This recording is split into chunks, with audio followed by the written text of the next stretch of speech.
Good afternoon. We started out so well. And welcome to the First Unitarian Society. My name is Becky Burns. My pronouns are she or they, and I'm a member here at this congregation. And one of the ways I serve this congregation is as a worship associate. And today I'm joined by one of our ministers, Reverend Kelly Asperth Jackson, and the worship team of Linda Warren, Drew Collins, Heather Thorpe, Stephen Gregorius, and Daniel Carnes, as well as those volunteering as singers, hymn leaders, greeters, ushers, hospitality providers, sound tech, and lay ministers. And a special thanks to our guest tenor and CRE alumni, Emmett Tom. At First Unitarian Society, we question boldly, we listen humbly, grow spiritually, act courageously, and love unapologetically. If you're visiting us today, welcome.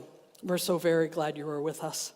And if you'd like more information about First Unitarian Society, please stop by the welcome table located in the Commons.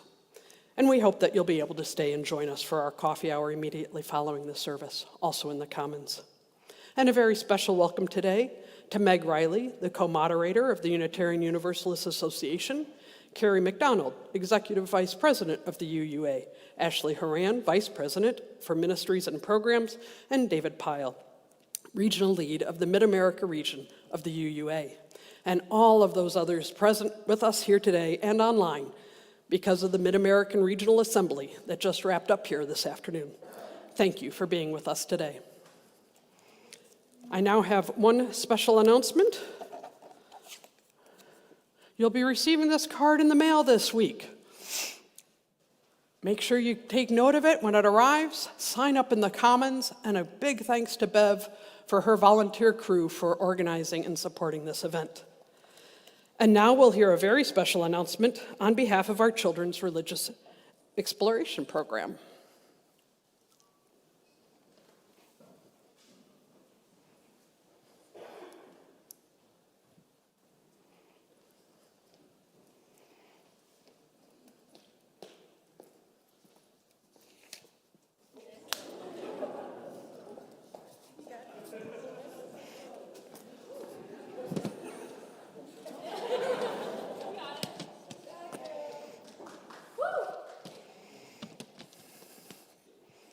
Hello, my name is Indy May. I am 9 years old and I'm here to talk about CRE. CRE is a great way to learn about our religion and connect together through our faith. I love the games you play in CRE and the projects. My classmates and I have so much fun playing, learning, and being silly. All of these things could not keep happening for the kids of our congregation if CRE does not have teachers. CRE needs support from grown-ups like you. I hope you consider signing up to teach. Come help kids from our congregation have fun, work together, do exciting and adventurous things, build teams and spend time together. CRE needs your help, so please sign up now. Kids from the congregation, thank you deeply. Love, Kids from Saturday.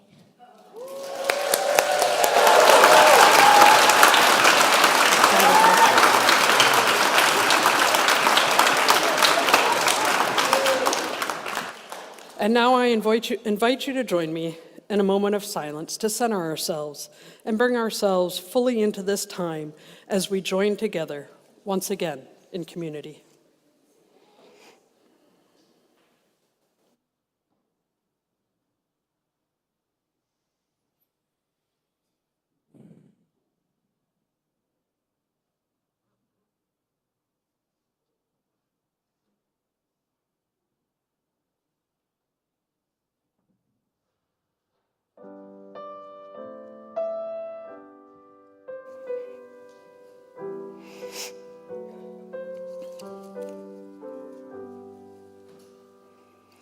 Open up the doors, push on looming wooden arches embroidered with ironwork.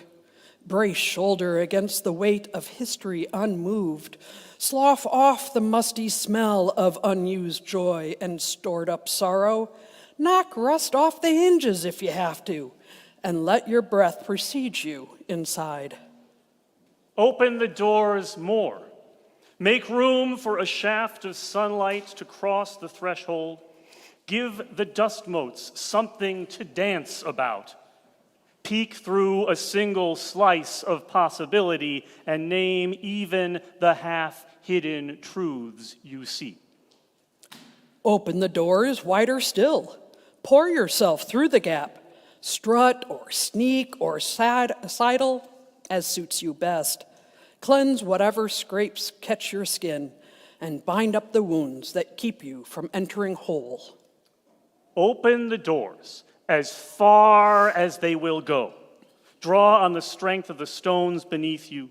Ground yourself in a firm sense of who you are. Stand as a beacon welcoming the next seeker, and shine far beyond the lintel and sill. Open all that you are. Heighten and deepen your connections to the world around you. Broaden your definition of neighbor. Grow into the largest target for grace that you can muster, and pray to become a gateway for even greater love and compassion. Open up the doors, my friends, lest we keep the stranger out and condemn ourselves to prisons of our own making. And now I invite you to rise in all the ways that we do, and join me in the words of aspiration for the kindling of our chalice. May the flame of this chalice, the symbol of our faith, connect us to all who have come before us, all who are with us in body and spirit, and all who are yet to come into being. May it serve as a reminder of our unity and connection across all time and space. And now I invite you to turn to those around you and greet each other with signs of love and peace.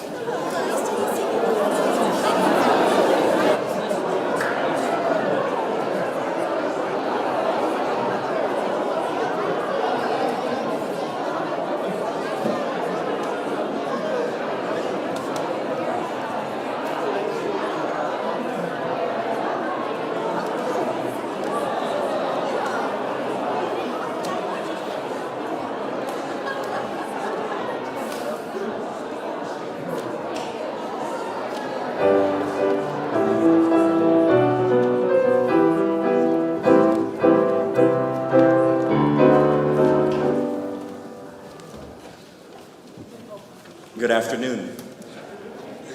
My name is Logan Walsh. I'm a member of this congregation, and some of the ways in which I serve are as a member of our society choir or as a worship associate and occasional hymn leader. My pronouns are they, them, and it's a pleasure to meet all of you today.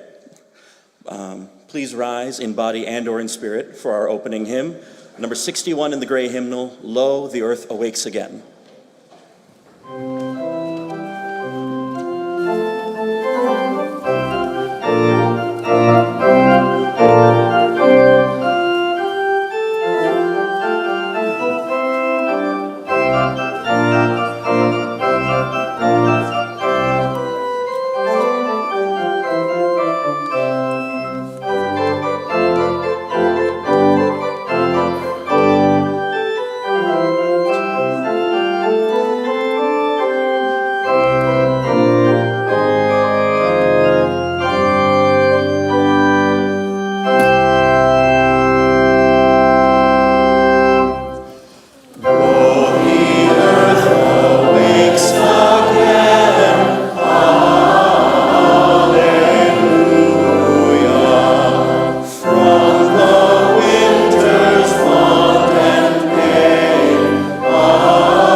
All right, well, I would like to invite forward now anybody who would like to come up and share a story with me today. Come on down. Hello.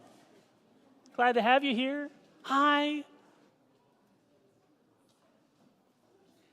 So it's spring now, like really officially, right? And are there any ways that we notice in the world around us that it's spring? What do you got? Flowers blooming, animals coming out, yes. It's getting warmer. I like that one, yes. Baby animals, a good sign of spring. Has anybody noticed, a particular among the animals, birds? Oh, please, I didn't mean to cut you off, yes. It's getting warm out, yes. Did you have your hand up too? No, okay.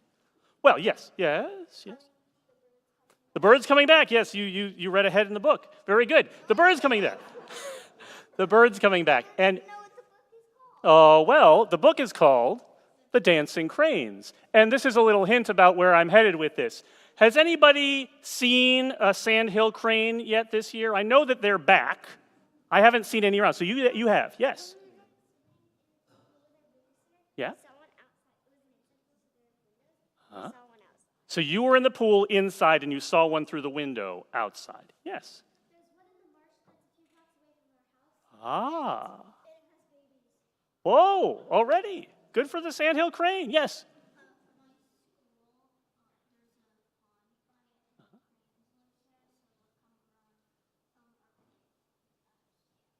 Very good. Coming around the playground, yes. Uh-huh.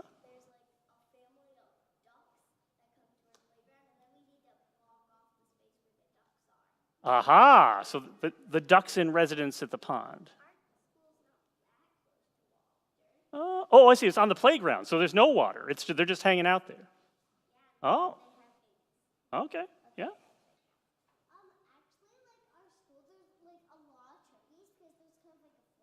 You know, we've got a lot of turkeys here too, and sometimes they get on the roof, and I think it's funny, but Tom doesn't like it. Yes.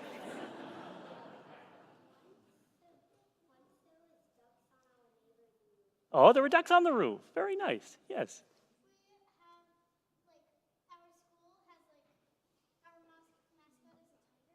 Oh.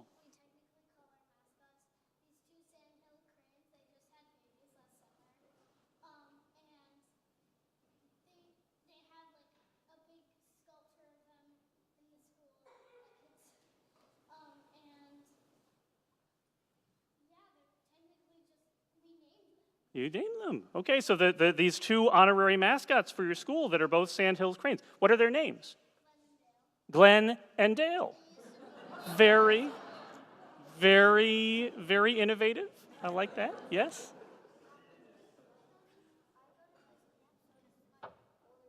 Mm-hmm. You see this, you get to see them? Yeah. Now, I confess it wasn't this year, but once, really and truly, I was walking not that far from here, over closer to the university, and I saw a sandhill crane just standing on the sidewalk like it was waiting for the bus. Honest to goodness. So, here is my little story. There's a crane involved, well, a couple of cranes involved, you will find. So, this story takes place a long time ago in China. Did it really happen? I can't say. This story is about a man named Lu Dongbin. And Lu Dongbin was a very wise person, he was a very kind person, and at this point in the story, he had no money. I mean, like, really no money.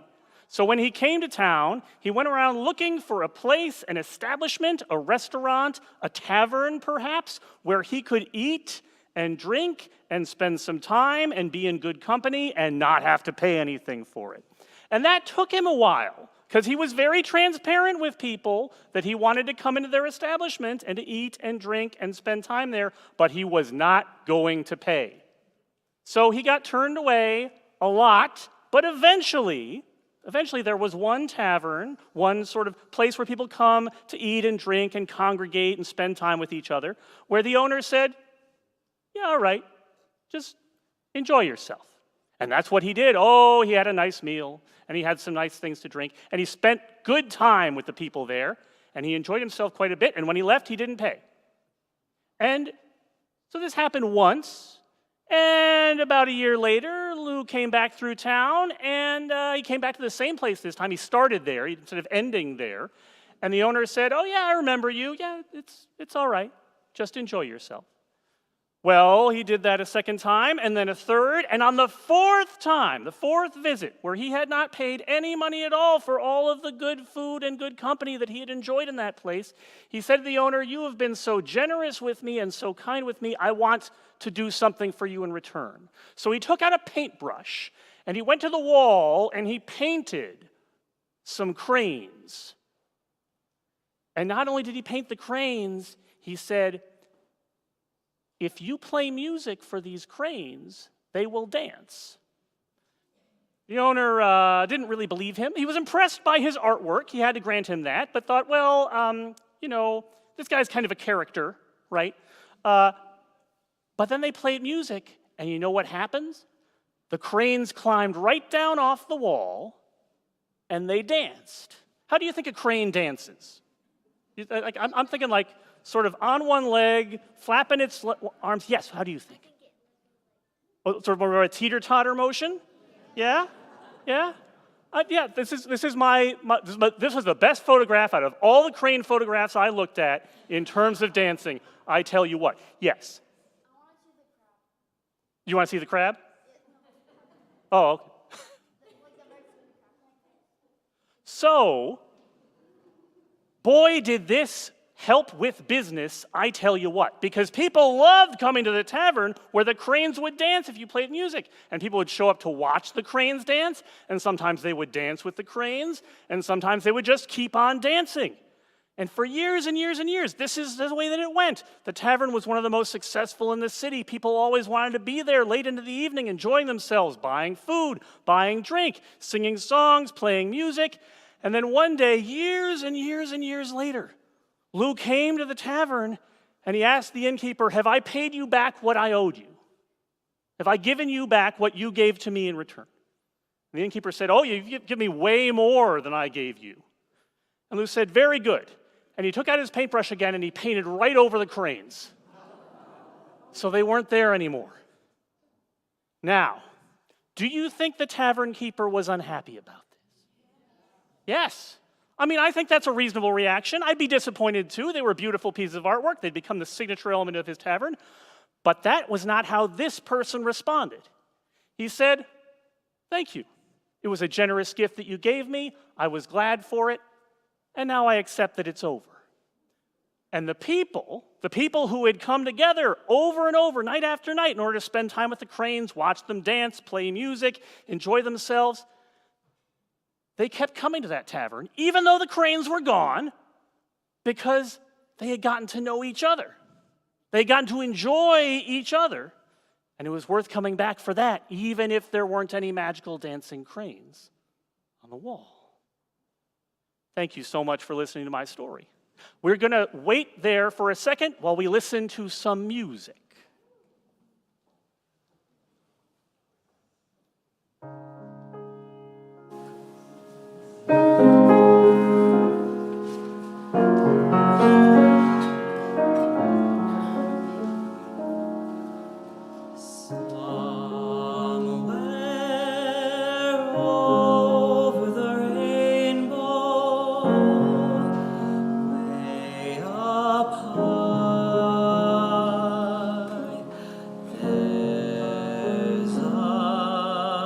Land that I've heard of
chimney tops, that's where you'll find me. Oh, somewhere over the rainbow, bluebirds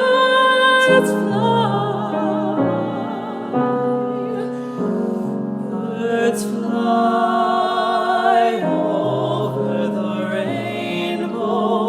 Why, then why can't I?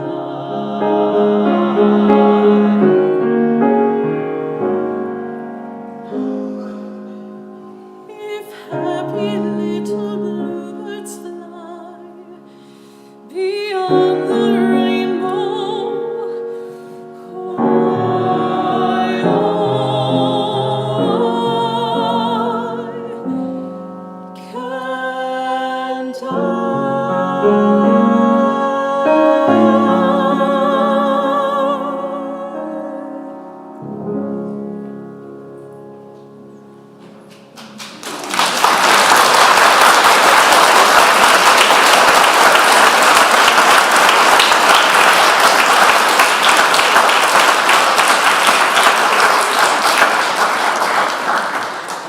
Thank you for staying with me today.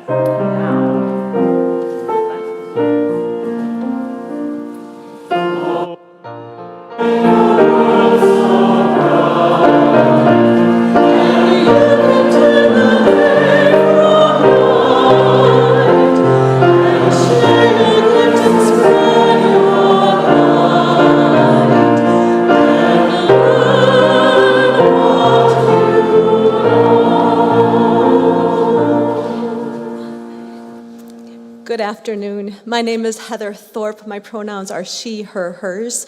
I am the director of the children's and teen choirs here at First Unitarian Society.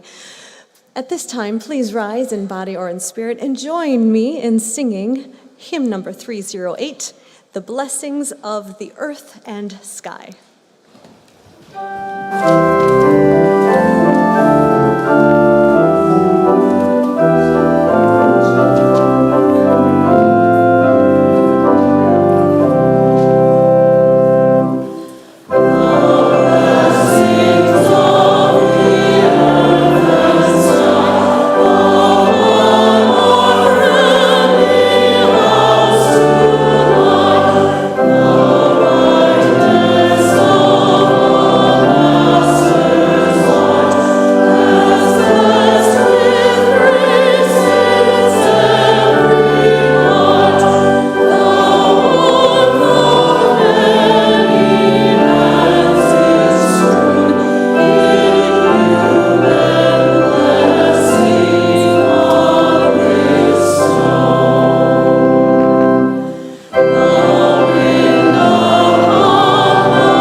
The world is loud. The part of our planet that most human beings live on, the top surface of the Earth's crust, is full of noise. The sounds of wind and water, of animals moving about and calling to each other, the innumerable sounds created by human beings and all our artifice.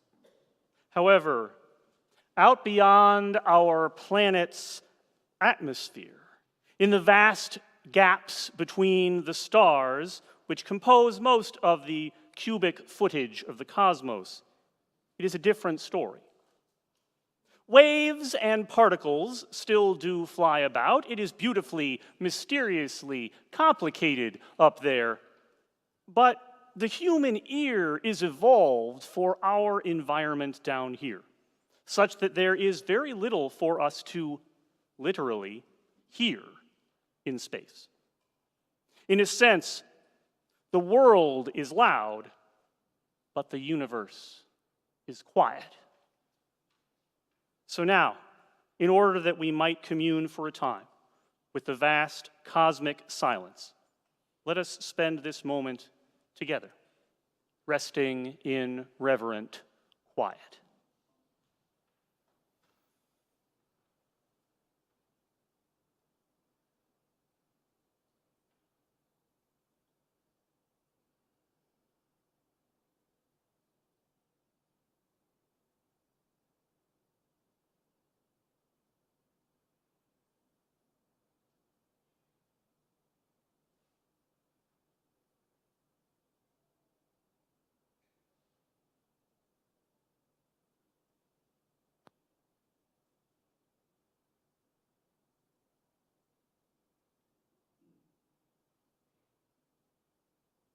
Amen.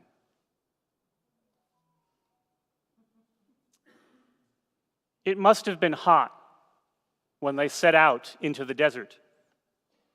The spring in Egypt is not what I would call mild, and although the local climate has shifted somewhat in 3,000 years, the Sinai was a desert then as it is a desert now.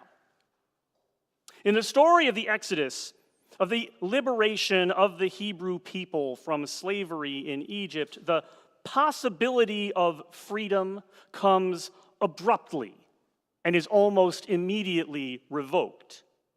It is a daring, urgent struggle, a desperate flight into the wilderness, seeking to outrun the grasp of oppression. And in addition to the strain and the toil and the fear of that moment, it must have been hot, because the story goes that the people had no time to let bread rise and bake conventionally. They just flattened the dough and carried it on their backs, letting it bake in the sun. That is the reason why the Jewish festival of Passover, which commemorates the story of the Exodus from Egypt and which begins this coming Monday night, is also known as the Feast of Unleavened Bread. Now, being a Jewish holiday, here in the context of Unitarian Universalism, some number of us celebrate Passover, and most of us do not. Our tradition is shaped and informed by many different strands of human spirituality, and one of these is Judaism.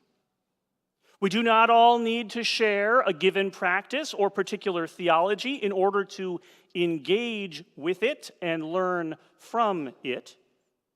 This vast breadth to our tradition is among its most distinctive and vital qualities when we engage it deeply and with care.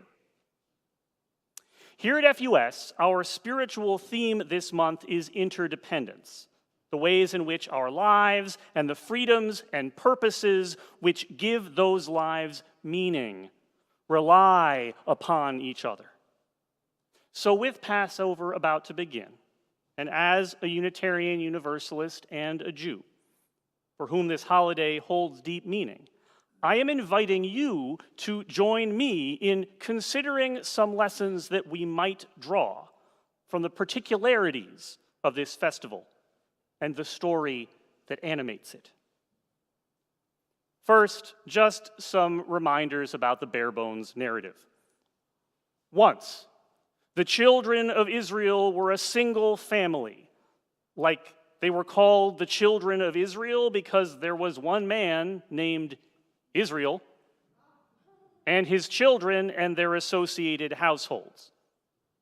That family settled in Egypt, where they were welcomed, and over generations they grew numerous, until the Pharaoh, the king, out of fear or greed or malice or all three, decided to subjugate the children of Israel, the Hebrew-speaking people in his midst.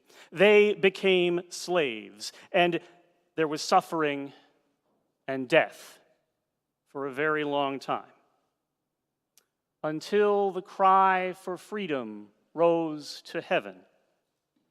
The demand for justice reached the Pharaoh, and he refused again and again. And with each new refusal, life got worse for everyone, even the Pharaoh. So that one day he relented, and the people fled quickly in case he changed his mind, which he did. He chased after them, trying to recapture them, to force them back into slavery, but Pharaoh failed, and the people got free. This is not a history. It is a type of story older and more powerful than that. It is a myth. And while history is full of details that have no discernible larger meaning, every element in a myth matters. At the triumphant moment of the Exodus story, at the edge of the desert, the people are certainly hot and probably tired, but they are free. And who is they? According to the story, the people who left Egypt were a mixed multitude. Not just Hebrews, but many other Egyptians besides, perhaps due to connections of family or other close relationship.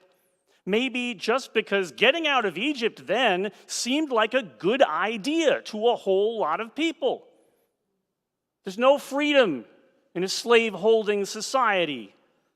There's just the people you can step on and the people who can step on you.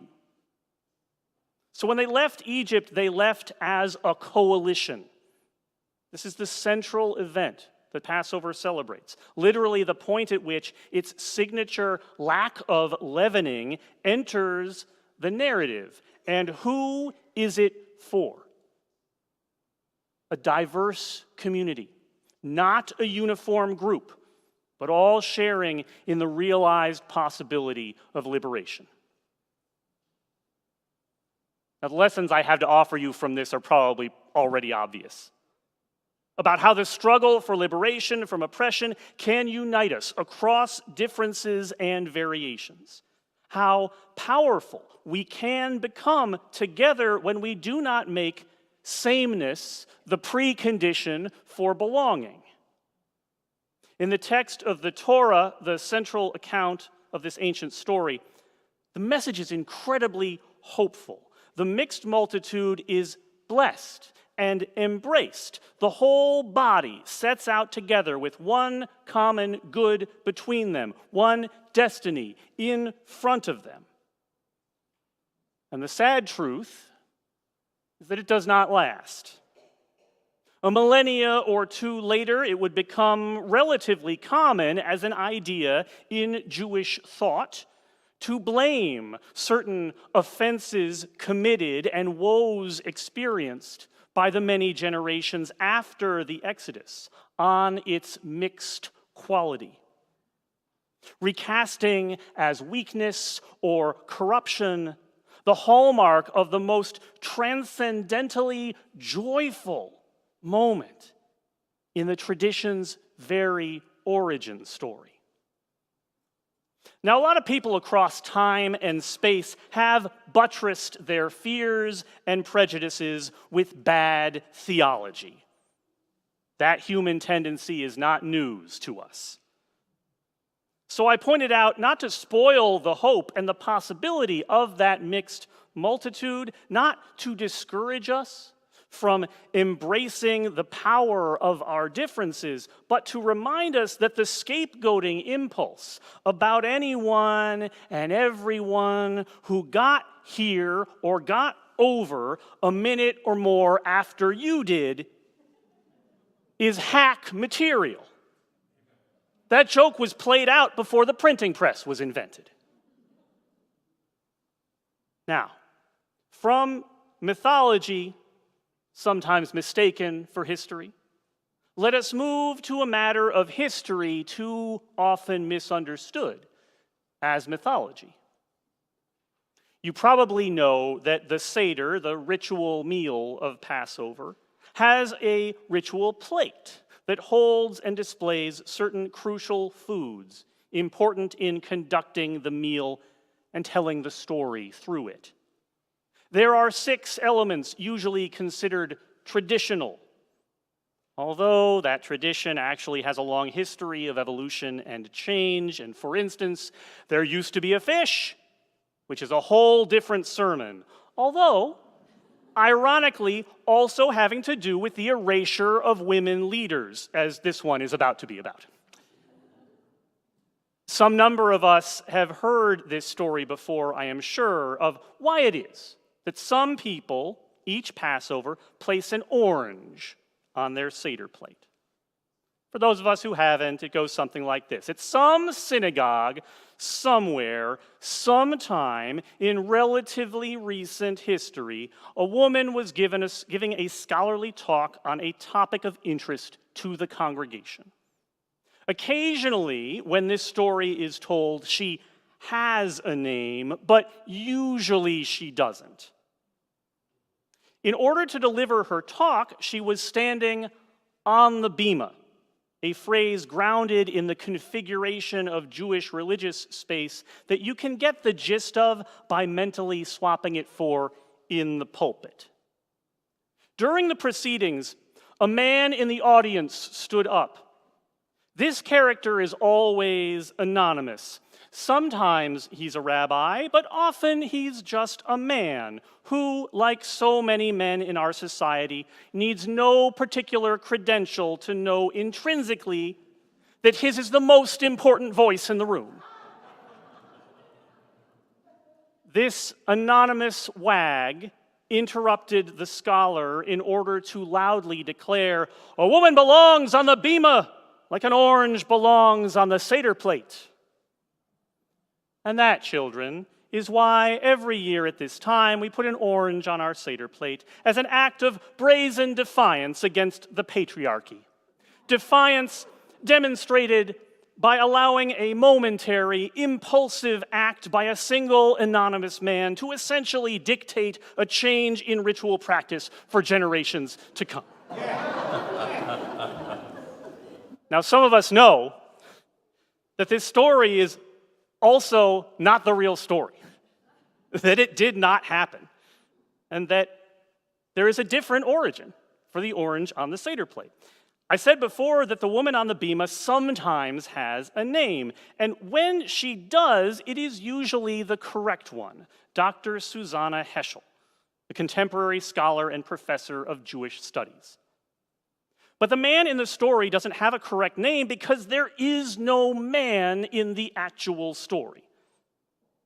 The actual story is that in the early 80s, Dr. Heschel visited Oberlin College, and she encountered there a particular Haggadah. Haggadah is the book that provides the stories and prayers to guide a group through the Passover Seder. This Haggadah had been composed by a group of students to express their intersecting values of feminism and queer liberation. As one expression of this, the text called for placing a crust of leavened bread on the Seder plate, a sign of radical inclusion and solidarity with Jewish lesbians. Today, we might extrapolate this to members of the LGBTQI spectrum generally. And they had been told, as they had been told time and again, that they could not belong in Judaism, that they had no place in Jewish space. The crust of bread was meant to symbolize the exact opposite. Dr. Heschel was moved by the concept, but found the implementation too transgressive. That crust of bread is the most fundamentally forbidden thing during the holiday of Passover. To her, its presence on the Seder plate was a desecration. It would invalidate the Seder itself, and it would reinscribe the contempt for and intolerance of queerness in that it was trying to answer. So she devised a new ritual. She placed an orange on her family's Seder plate as a symbol of everyone excluded from and marginalized within the tradition. It was not there just to be looked at, but to be eaten, to be peeled and divided up into sections and shared around the table so that everyone could taste the sweetness of it, so that everyone could practice expanding the circle of inclusion to something that had not been included before, and so that everyone would have to spit out the seeds, symbolic of the patriarchy, of homophobia, of queerphobia, of all other dimensions of bigotry and bias that we must spit out of ourselves and overcome in our society. The actual story and the more fulsome practice that goes along with it offers us some strategies for building solidarity with one another. Being willing to create and adapt new practices. Holding an intentional place for those people and identities who have been pushed to the margins. Understanding the confrontation with intolerance as something that requires concrete action and begins within ourselves. It also counsels us to be mindful of the actual stories of things. Without some rigor in attending to the whos, wheres, and whys of things, our stories can drift from the challenging towards the comforting, away from disruption and complexity and towards simplicity and complacency. And let me add, because spitting is usually frowned upon at the dinner table, sometimes the work of confronting injustice means that we're going to have to do some things that other people find slightly rude. Like most progressive Jewish people in America, I keep this practice. Whenever I host a Seder, there is an orange on the plate, even if I often struggle to find one that actually has seeds in it. But there is a third layer to this story that I think we should trouble ourselves with. And that is to sit with the question of whether or not that transformation of the crust of bread into an orange was actually the same sort of change as the one that turned a woman scholar's considered innovation into a reflexive reaction to the prejudice of a single anonymous man. Each change renders its subject less radical, less challenging, less a confrontation with the underlying assumptions of the system that it is embedded in.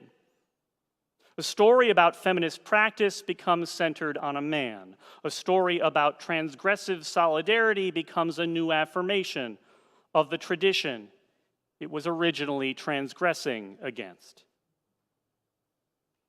I do not know, but it may well be that there was someone, somewhere, for whom something powerful was lost in Dr. Heschel's innovation.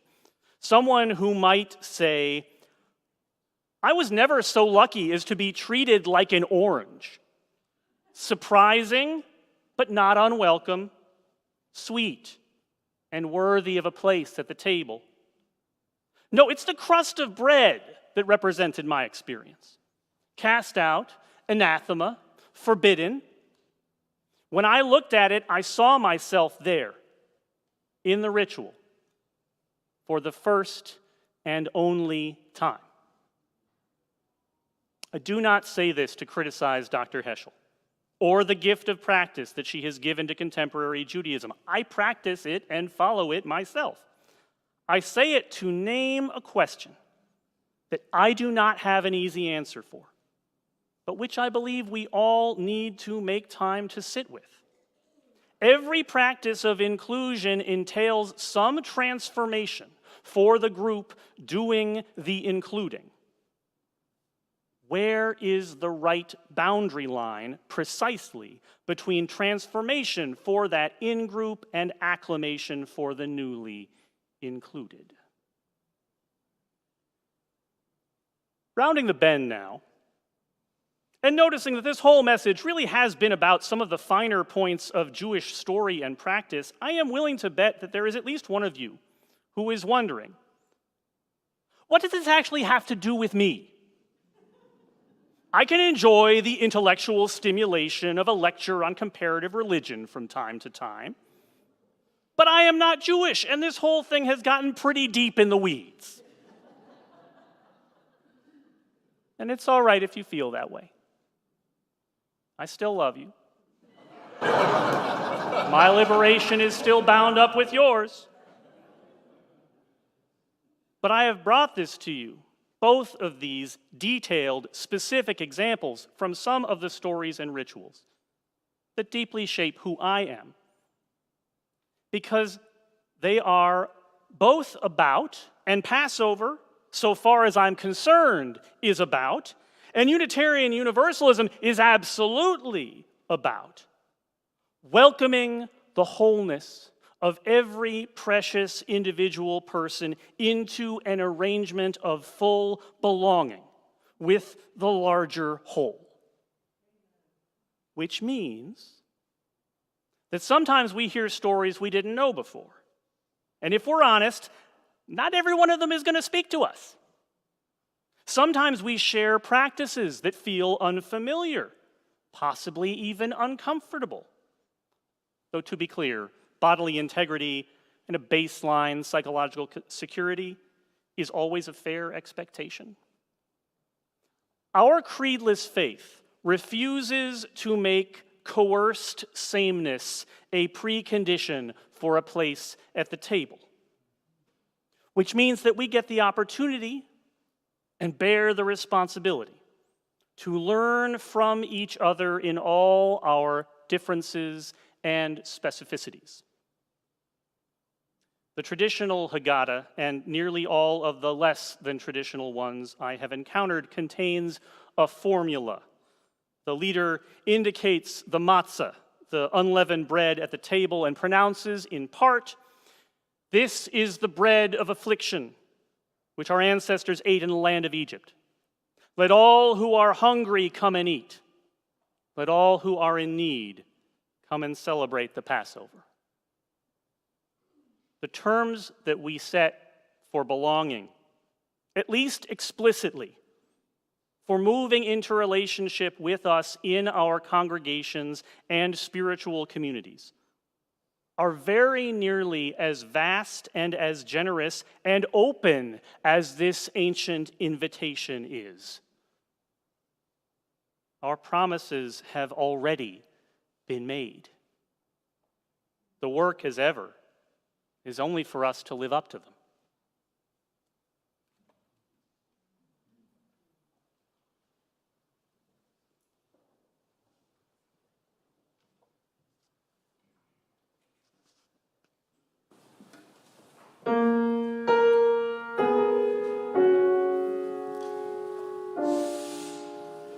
Shall we gather by the river, where bright angels' feet have trod,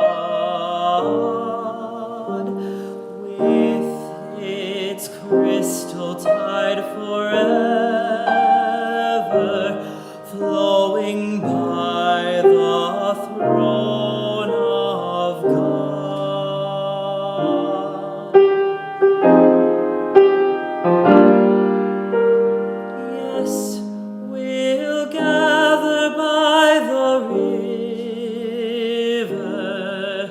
the beautiful river. Gather with the saints by the river that flows by the throne of God.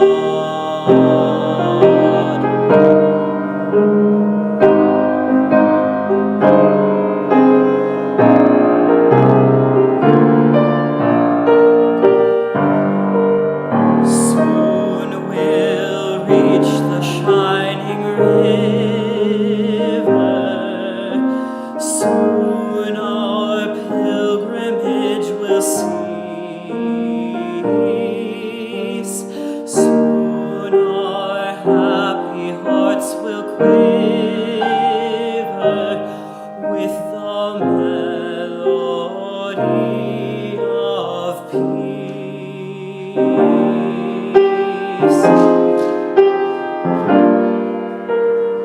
Yes, we'll gather by the river, the beautiful river. Gather with the saints by the river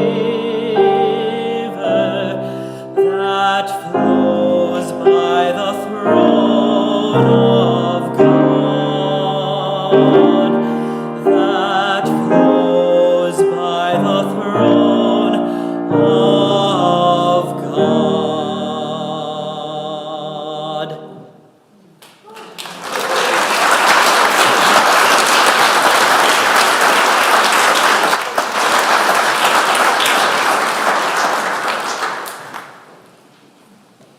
I invite you now into this time of giving and receiving, where we give freely and generously to this offering, which sustains and strengthens our communities here and also our outreach offering recipient, who this week is Array It Forward Fund, a project that FUS initiated with our partners at Renew Wisconsin.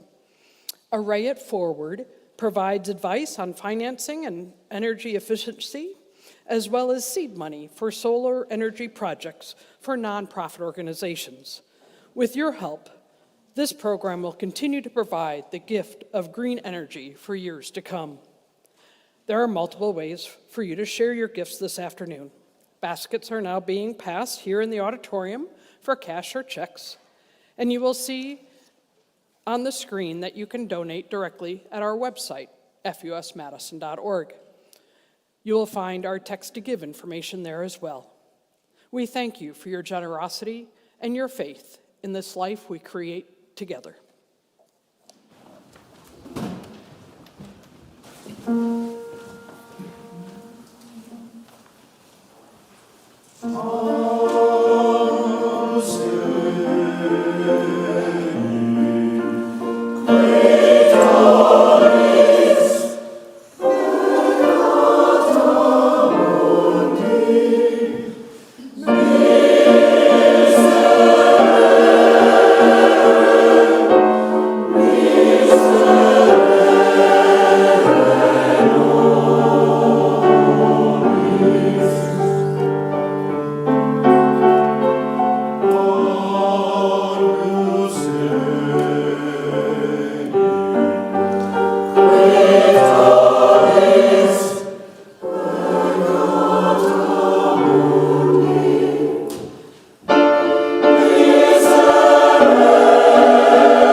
Each week we gather, bringing with us the fears, the joys, the sorrows, and hopes of our days. We hold our own pain and celebration together with those of the ones we love. We share these here, knowing they are held gently in care, in support, and in love. We light a candle of memory and mourning for Barbara Ellen Strong, who passed from life last week. Barb was a very long-time member of FUS, a fierce supporter who made heroic efforts to be with us in person into her very late years. Private memorial was held for Barb this past week, and a public celebration of her life will be planned for later this spring. May the lives that she touched be strengthened and heartened by her memory. We light a candle for all those who feel isolated by grief, by chronic pain, by mental illness, and all others who are alone and lonely. To you we extend our compassionate hearts. We light a candle of ongoing lament for the violence which plagues our world. Fervently we yearn for peace here at home and around the globe. And we light a candle for all those joys and sorrows, hopes and dreams that remain unspoken in the silent sanctuaries of our hearts. I invite you now to turn both inward and outward with me and join in an attitude of meditation and of prayer. Now in the season of spring, as the rains fall gently on the angry and the fearful, the joyful and the sad alike, and as the earth gives forth its greenery once more, let us turn our hearts towards those who need our care. We think of those whose faces are now wet with tears in this season of falling waters, whether they be tears of grief for lights gone out of the world, or tears of pain for sufferings of others or of their own. May those tears give sustenance to some new possibility as the spring rains help to melt the snow on the mountaintop and feed the rushing river below. Spirit of hope, current of life that draws us ever onward, teach us to be patient with ourselves and others, and show us courage in our crying. We think also of those who want for the stuff of life in the season of blossoming renewal. May the rebirth of the natural world foretell a rebirth of the human heart as well. A resuscitation of mercy and justice and loving kindness, until to help all who need it is our guiding goal. Spirit of love, heartbeat within every heartbeat, teach empathy to us and help us never to forget it. We think finally of those who are not free in these days that celebrate freedom, whether that bondage comes from outside or within. May every chain be broken, every tyrant deposed. May every yoke be lifted up, and every message of self-hatred be wiped away clean. Spirit of freedom, wind that blows from all directions, unfailing and undaunted. Teach us to remake our world into a place where all are free. May the meditations of our hearts lead to the work of our hands. Amen.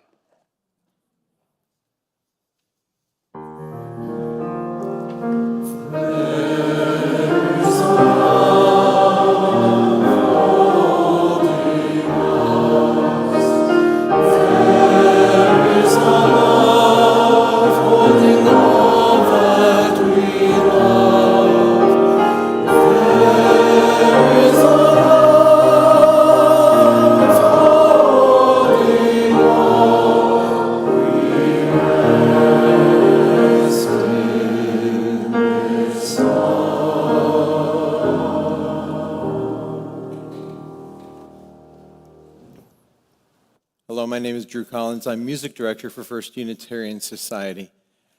My pronouns are he, him. I also conduct our adult choirs, among other things. I'm so glad we have so many guests and so many folks here today. Would you please rise in body and/or in spirit so we can sing together our closing hymn, number 318, We Would Be One.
Our ancestor, Theodore Parker, prayed for us. Be ours a religion which, like sunshine, goes everywhere. Its temple all space, its shrine the good heart, its creed all truth, its ritual works of love, its profession of faith, divine living. So I charge you to show your faith by living it. The work of our religion is whatever love demands of you. Seek and believe all of and only the truth. Worship at the altar of every heart you meet. Move as gently in the world as you do in this place. Go forth and carry this spirit with you everywhere. Amen. Blessed be. Go in peace, and please be at rest for the postlude.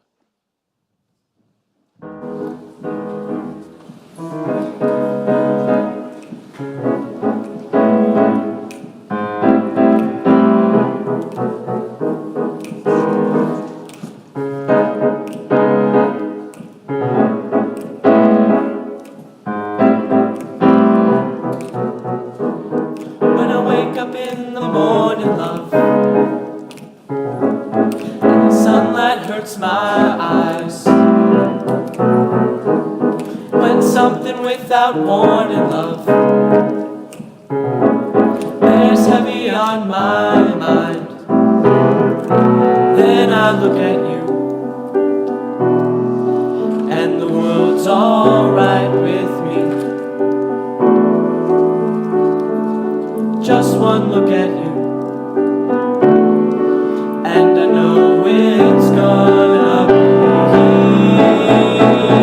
a lovely day. Lovely day, lovely day, lovely day, lovely day, lovely day, lovely day, lovely, lovely day, lovely day, lovely day, lovely day, lovely day, lovely day, lovely day.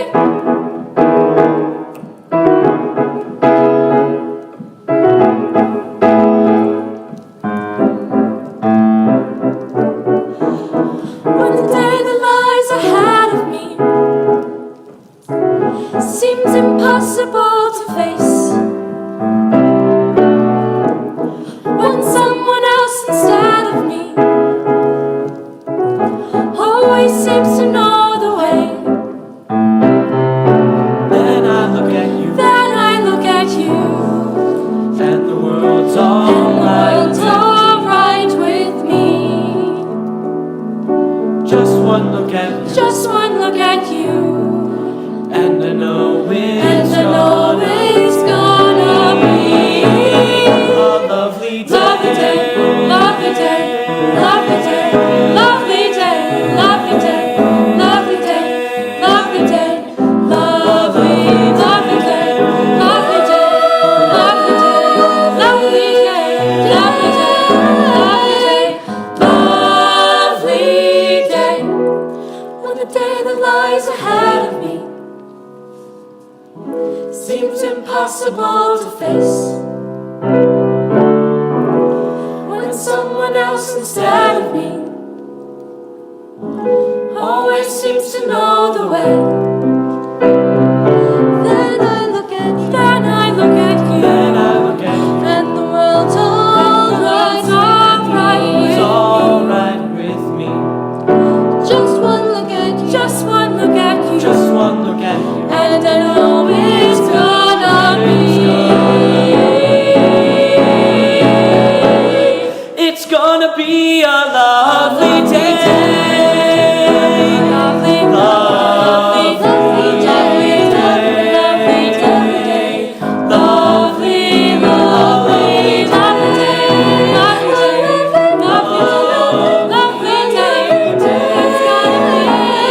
lovely day, it's gonna be a lovely day. It's gonna be a lovely day.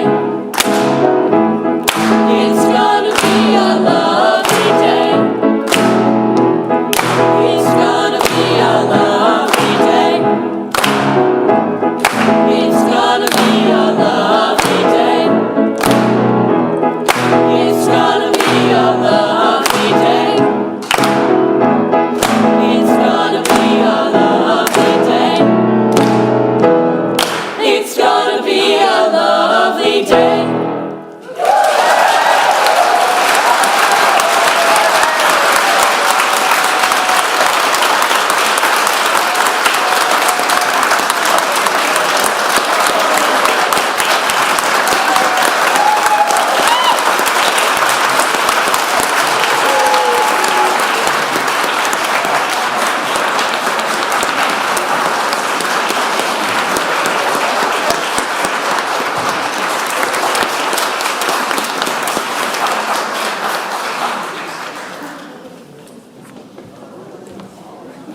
So